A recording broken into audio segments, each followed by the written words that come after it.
ആഹാ, എത്ര മനോഹരമായ ആചാരങ്ങൾ. നിങ്ങളെ ആരെങ്കിലും ടോർച്ചർ ചെയ്തിട്ടുണ്ടോ? അതായത് ടോർച്ചർ ചെയ്യുന്നതിൻ്റെ ന്യാരക വേർഷൻ കണ്ടിട്ടുണ്ടോ? എൻ്റെ കൂടെ വാ, ഞാൻ ഇപ്പോൾ കാണിച്ചു തരാം. നെതർലൻഡ്സിലെ തന്നെ വളരെ പ്രശസ്തമായ ഒരു പ്രിസണായിരുന്നു ഈ ഡെനാഗിലെ ഹെഫാങ്ങപ്പോട്ട് അഥവാ പ്രിസൺ ഗേറ്റ്. 1420 മുതൽ 1828 വരെ ഈ പ്രിസൺ ഗേറ്റ് ഒരു ജയിലായി തന്നെ ഡെനാഗിൽ അവർ ഉപയോഗിച്ചു.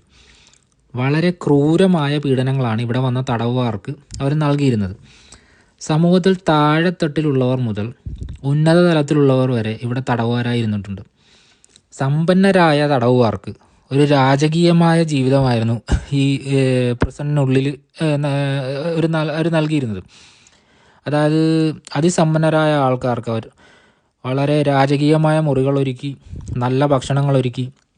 അതേസമയം സാമ്പത്തികമായി പിന്നോട്ട് നിന്ന തടവുകാർക്ക് ഈ ജയിലിലെ തണുപ്പുള്ള മുറികളിൽ അവർ പാർപ്പിച്ചു. ബ്രെഡും വെള്ളവും മാത്രം അവർ നൽകി.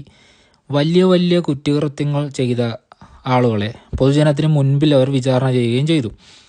ചാരപ്രവർത്തനം നടത്തിയവരെ അവരുടെ കണ്ണുകൾ അവർ ചൂർന്നെടുത്തു, കൈകൾ വെട്ടി, നാക്കുകൾ അവർ പിഴുതെടുത്തു. ഇരുമ്പു ദണ്ടുകൾ കൊണ്ട് അവരുടെ അവയവങ്ങളൊക്കെ തല്ലിച്ചതക്കുകയും, അതായത് ഇരുമ്പു കമ്പികൾ പഴുപ്പിച്ച് അവരുടെ അവയവങ്ങളിലൊക്കെ വെക്കുകയും ചെയ്തു. അങ്ങനെ ചരിത്രത്തിൻ്റെ ഭാഗമായ ഈ പ്രിസൺ ഗേറ്റ് 1882 മുതൽ ഒരു മ്യൂസിയമായി മാറുകയും ചെയ്തു.